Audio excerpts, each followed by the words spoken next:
한 개가 빠졌다. 근데 일단 빠지는 순간 치과는 가야 돼. 그래도 이빨이 흔들리는데 안 좋아졌다. 빨리 대처를 해야 돼. 빨리. 태경 때 치아 빠졌잖아요. 어떻게 빠진지 먼저. 어떻게 빠졌는데요? 좀 민망하긴 한데 음. 한 20대 중반 때 혀피어싱을 했습니다. 무서워. 예. 혀피어싱 이제 하고 밥을 먹다가 음. 딱딱하네? 고기 오돌뼈인가 보다 확 씹었는데 그대로 이제 조금씩 금이 가면서 조금씩 이제 그렇죠. 그렇게 되지. 그렇게 되지. 그러다가 이제 한 치과에서 뽑자 해서 뽑혔습니다. 그래서 치아가 하나가 없어요. 근데 임플란트 왜 안 했어? 그거까지는 권하지 않더라고요. 그거 나중에 시간 될 때 하세요 뭐 이런 식으로 얘기를 하더라고요. 지금 몇 년 됐죠? 꽤 됐죠. 저 한 2년 3년 넘었나? 근데 내려왔어요, 안 내려왔어요? 하나 빠졌다고 무조건 무너지진 않아. 그럼 태경 쌤은 이 정도 안 내려왔으면 안 내려올 거다. 아, 천천히 무너질 수 있죠. 천천히. 무서운데? 천천히 무너질 수 있죠. 그러니까 치아가 빠졌을 때 어떻게 되냐라고 하면 뼈가 좋은 사람들은 건강한 사람들은 잘 안 무너져요. 의사들이 겁주는 것만큼 그렇게 큰 일이 나진 않아 대부분. 그리고 치아라고 하는 게 그냥 홀로 있는 게 아니라 막 여기저기 락킹돼 있거든요. 한 개당 치아 두 개가 항상 이렇게 딱딱 이렇게 물리고 있기 때문에 이게 없다고 해서 바로 무너지진 않아요. 왜냐면 씹을 때마다 얘가 딱딱딱 받쳐줄 거 아니에요. 근데 무너지는 조건들이 있죠. 그 조건을 만족하면 무너질 수 있고 땅이 안 좋을 때, 그러니까 이제 치주염이나 염증이 있을 때, 그걸로 치조골이 약해져 있을 때는 급격하게 무너지죠. 그런 경우에는 빨리 대처를 해야 되는 거고 대부분 사람들이 치과를 올 때 한 번 오면 몇 년 동안 안 오잖아요. 그게 문제가 된다는 거예요. 그러니까 치과를 오는 간격이 짧지가 않으니까 기니까 문제가 되는 거예요. 예를 들어 지금 엄청 오래됐잖아. 몇 년 됐을 거 아니야. 몇 년 동안 안 오니까 오니까 이번에 안 하면 당장 한 달 있다가 한다 아무 문제 없어. 두 달 있다가 아무 문제 없어. 1년 안에 한다 조금 문제가 될 수 있지만 뭐 한 3에서 6개월은 아무 문제가 없어요. 근데 예를 들어서 받치는 애가 없다. 받치는 애가 없는 위엔 니다. 그럼 내려오죠. 그건 내려와요. 받치는 애가 없는 아래 니다. 올라오죠. 올라오기도 해요? 네, 올라오기도 하죠. 그러니까 기본적으로 치아는 솟구쳐요. 솟구쳐요. 그리고 모든 치아 전방 경사가 있어요. 앞쪽으로 이동하려 그래. 그래서 이게 멀쩡한 사람도 이게 조금씩 시간 나이가 좀 이렇게 틀어져요. 그러니까 그게 있는데 만일에 예를 들어 뒤에 치아가 없고 중간에 비어 있잖아요. 그럼 앞으로 쓰러질 수 있죠. 뒤쪽으로 쓰러질 수 있지. 근데 전방경사 봤기 때문에 앞에 거보단 뒤에 게 더 빨리 쓰러질 수 있죠. 그러니까 뭐 그런 조건들이 있어요. 그래서 무조건은 아니고 3개월 안에 하겠다 아무 문제 없어.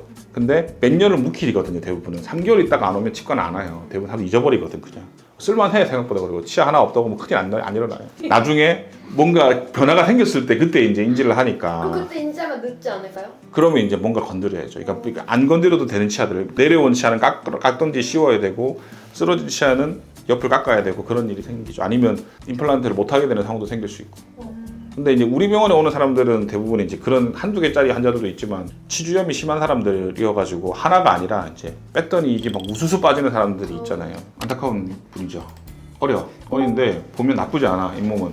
임플란트도 했어요. 어린 나이인데 20대인데 했어. 근데 보면 엄청 안 좋아. 여기 보면 막 다 녹아가지고 막 다 떠 있어. 그러니까 이걸 부유치라고 하는데 이게 어떤 상황이냐 그러면 그냥 흔들흔들 하는 거예요. 그러니까 이 상태에서 이런 식의 개수를 많이 가지고 유지하는 것도 신기해. 그냥 부유치 말 그대로 공중에 떠 있는 거예요, 치아가. 그러니까 뼈가 아니라 잇몸이 박혀 있는 거예요. 그래서 자다가 빠질 수도 있어, 이거는. 네, 그럼 큰일 나죠. 이분은 20대인데도 이렇게 치아가 이 상태면 어쩌다가. 그러니까 이분은 치주염이죠. 그러니까 20대 때 오는 급성 치주염 같은 게 있고 아니면 관리를 진짜 안 한 거죠. 근데 보면 임플란트도 했고 나름 관리를 안 한 게 아니에요. 안 한 게 아닌데 약간 급성 치주염이 진짜 무서운 게 어린 나이에 이빨이 우수수 다 빠지는 염이 있어요. 약간 자가 면역 질환 같은 게 있어. 그거는 빨리 치료해야 돼. 그거 안 하면 진짜 다 빠져 이빨. 실제 대학병원에 가면 그런 사람 몇 명 있어요. 20대 30대 여자, 특히 여자들 많은 것 같은데 그런 분들은 빨리 가서 치주과 같은 데 가서 계속 관리해가면서 버텨야 돼. 유전이에요? 유전이 없진 않아요. 왜냐면 부모가 빨리 틀니를 끼면 자식이 빨리 틀니 끼는 것 같아. 그거는 진짜 많아. 부모님이 빨리 틀니를 해가지고 나도 마음의 준비를 하고 있었다고 하는 분들이 꽤 많아. 이분은 이렇게 될 때 빨리 그 치과 가가지고 막 3개월에 한 번씩 계속 가가지고 최대한 많이 치아를 살렸어야 되는데 못 살렸죠. 네, 못 살려가지고 우리한테 올 때는 지금 뭐 살릴 수 있는 게 별로 없는 상황이죠. 임플란트도 안 좋아졌어요. 임플란트도. 이런 분들 같은 경우는 내가 치주 치료를 해가지고 최대한 살려보자라고 할 수도 있지만 이런 분들 되면 이제 대부분 어느 정도 약간 포기를 하죠. 그리고 이쁘지가 않아요. 일단 다 무너졌기 때문에. 그러니까 이 치아를 살리고 싶은 생각이 별로 없어요.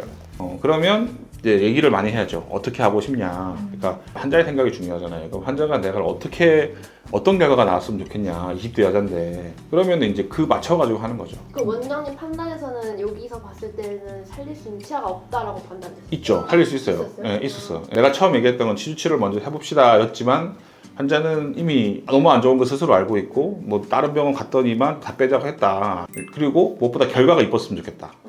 그러니까 한두 개 더 살려가지고 어설프게 나오는 것보다는 그냥 깔끔한 이빨이었으면 좋겠다. 그게 이제 전제 조건이었기 때문에 그게 맞춰가 진행을 한 거지. 그래서 하면 이제 살릴 수 있는 거 빼고 다 뺀 거죠. 살 수 있는 것만 남긴 거예요? 남긴 거. 횡해. 그니까요. 수술을 했죠. 좋은 자리는 그냥 그대로 했고 뼈 이식 없는 데는 뼈 이식 많이 했고 와 장난 아니다. 뼈가 없어가지고 폭탄 맞은 것처럼.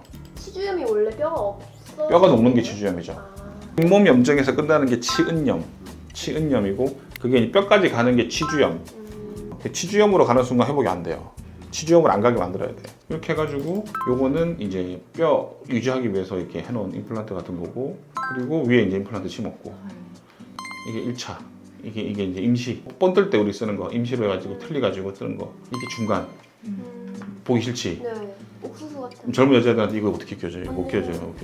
그래서 이렇게 잇몸 부분 이렇게 해가지고 지금은 좀 더 짧게 만들 것 같긴 한데 이렇게 되면 웃을 때는 여기밖에 안 보이니까 이제 소위 말해서 이쁜 미소가 나오죠. 이쁜 미소가 나오고 무섭지. 이거 보고 누가 30대라고 하겠어요. 어쨌든 결과만 보면 남은 거 가지고는 갈비 뜯을 수 있고 그다음에 환하게 웃을 수 있고 뭐 다 할 수 있죠. 20, 30대 이렇게 많이 하는 사람이 많아요? 안 많죠. 그러니까 20대 이렇게 무너지는 건 정말 드물죠. 근데 이거는 급성 치주염 같이 되게 무서운 병인 거지. 근데 이분 처음에 왔을 때 오래전에 아래 앞니가 빠져가지고 음. 위에 앞니가 내려와서 상담을 왔다. 그렇죠. 그럼 만약에 그 당시에 아래 앞니 빠졌을 때 그때 갔다면 이렇게까지는 안 할 수 있었어요? 100%죠 그거는. 100%안 했다? 예. 와 진짜. 그러니까 그때 만일에 갔으면 이렇게까지 안 좋아진 상태에서 가진 않았겠죠. 그러면 빨리 대처를 해가지고 선택 옵션이 훨씬 많아지지. 그러면 치료를 해가지고 몇 개는 살려가지고 임플란트보다는 뭐 브릿지 같은 걸로 갈 수도 있는 거고. 물론 이제 가지런한 이빨은 지금이 훨씬 가지런하겠죠. 마지막에 한 게 훨씬 가지런하겠지만 선택지가 훨씬 많죠. 그렇게 되면. 자연 치아가 제일 좋잖아요. 내 훨씬 치아. 좋지. 임플란트보다 훨씬 좋지. 그래서 이런 사람들이 있는데 이거는 정말 특이한 케이스. 이건 특이한 케이스고 대부분은 나이가 좀 있어가지고 하는 분들 그런 분은 이런 분들이죠. 이런 분들은 나이가 들어가지고 이제 치아가 하나씩 빠지고 이제 안정된 거죠 이 상태로. 더 이상은 안 빠지고 있는 거죠. 그러니까 짱짱한 애들만 남은 거 짱짱한 애들만. 원래는 이런 라인이지 이런 라인. 뼈가 다 녹은 거지. 대부분 물어보면 나 식사는 잘해. 불편한 건 없어. 그럼 뭘 원하시냐라고 하면 대부분 앞니 때문에 와요. 앞니 때문에. 어금 때문에 오는 게 아니라 앞니 때문에 이제 사람들 만나고 할 때 발음이 샌다든지 보기가 흉해서 오는 교훈이 대부분이고 혹은 중요한 일 앞두고 오시는 분들이 대부분인데 근데 이분은 왜 앞에만 남아있고 여기가 다 없어요? 그러니까 대부분 어금니가 관리가 안 되니까 그러고 이렇게 해서 오시는 분들은 대부분 이제 앞니가 많이 흔들리죠. 앞니로만 씹으면 앞니를 못 버티거든요. 씹는 걸. 근데 이분도 앞니가 마모된 거예요? 앞니로만 씹어서? 그렇죠. 틀리스면 기본적으로 치아가 천천히 빠져요. 틀리를 지금 착용한 상태, 틀리 착용한 상태. 이제 이분은 이제 히스토리를 물어보면 딱 똑같죠. 하나가 빠지기 시작하더니 옆에 게 빠지기 시작하고 하나씩 다 빠지더라. 그래서 병원을 가잖아요. 그러면 선택지가 몇 가지 있어요. 임플란트 아니면 틀니. 틀니는 생각보다 간단한 치료가 아니에요. 틀니는 하려면 멀쩡한 치아 남기고 어설픈 치아는 다 빼야 돼. 그러니까 틀니 할 때 치아를 훨씬 많이 빼요. 틀니 할 때 우스스 빼. 이분은 그렇게 하면서 다 뺀 케이스. 그러니까 아슬아슬한 거 다 빼고 그리고 옆에 걸리는 치아들은 다 씌워야 돼. 그렇기 때문에 비용도 생각보다 적지 않아요. 그러니까 지금 상태에서 이제 그분이 쓰시다가 본인도 느낀 거죠. 뺐다 꼈다 불편하고 그러니까 이제 시간이 좀 될 때 임플란트를 하고 싶다. 그렇게 해서 오신 거지. 그래서 왔는데 이제 살릴 수 있는 치아가 있냐라고 봤을 때 다 흔들리죠. 다 흔들렸어요.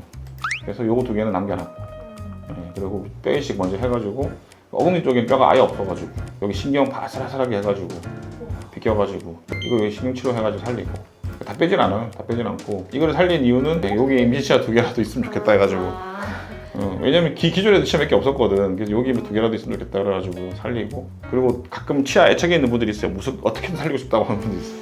그럼 살려야죠. 그러니까 두 개 있는 거 뭐 치아가 천지 차이라고 생각해요 사람들이. 그러니까. 치아가 하나도 없으면 나는 엄청 나이가 이제 먹었다 하지만 두 개라도 있다 이제 이게 되면 다르다고 생각하니까 이렇게 해서 천천히 단계별로 했고 마지막에는 이제 이렇게 이런 데 보기 안 좋죠. 근데 어쩔 수 없어요. 여기는 뼈가 없기 때문에 뼈 이식을 해서 만들 수도 있지만 이 정도는 뼈 이식을 못 만들어요. 너무 없어서요? 그러니까 뼈 이식을 하는 거는 소위 이제 이게 푹푹 패여 있는 자리를 정상적으로 회복시키는 건 할 수 있지만 버티컬로 많이 올리진 못해.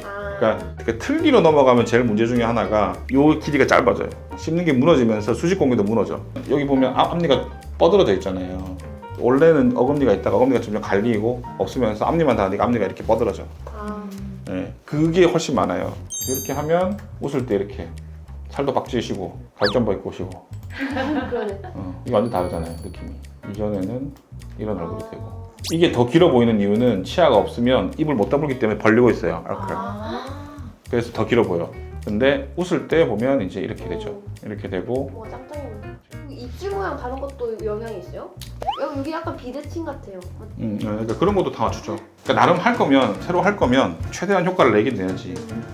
비대칭도 개선시켜주고 주름도 펴주고 할 수 있는 것들은 다 해야죠. 그러니까 이분도 마찬가지지만 기본적으로 치아가 빠진다고 무너지냐? 치주염으로 되는 것들은 빨리 무너져요. 치주염으로 돼서 무너진 것들은 빨리 해야 돼요. 그래야지 일이 더 안 커져. 내려온 치아는 다시 올라갈 일은 절대 없죠. 교정으로 올리면 되죠. 근데 그거 몇 년이 걸려요. 이런 나이 좀 있으신 분들도 가능해요? 교정으로 하는 분도 있어요. 실제로 여기 한 개 정도? 여기 하나가 없어 하나가 위에 내려왔잖아요. 그러면 이걸 깎기 싫은 분들은 교정으로 올리는 분도 있어요. 그럼 다시 들어가요? 네. 그럼 지금 이렇게 방치하고 있는 분들이 있다면 제일 먼저 할 일은 자, 첫 번째로 일단 한 개가 빠졌다. 내가 정상이다. 근데 일단 빠지는 순간 치과는 가야 돼. 얘기를 들어봐야 돼. 얘기를 들어보고 딱 들었는데 생각보다 내 뼈 괜찮고 나쁘지 않다 라고 하면 급한 건 아니에요. 그러니까 당장 이 병원에서 할 필요는 없어.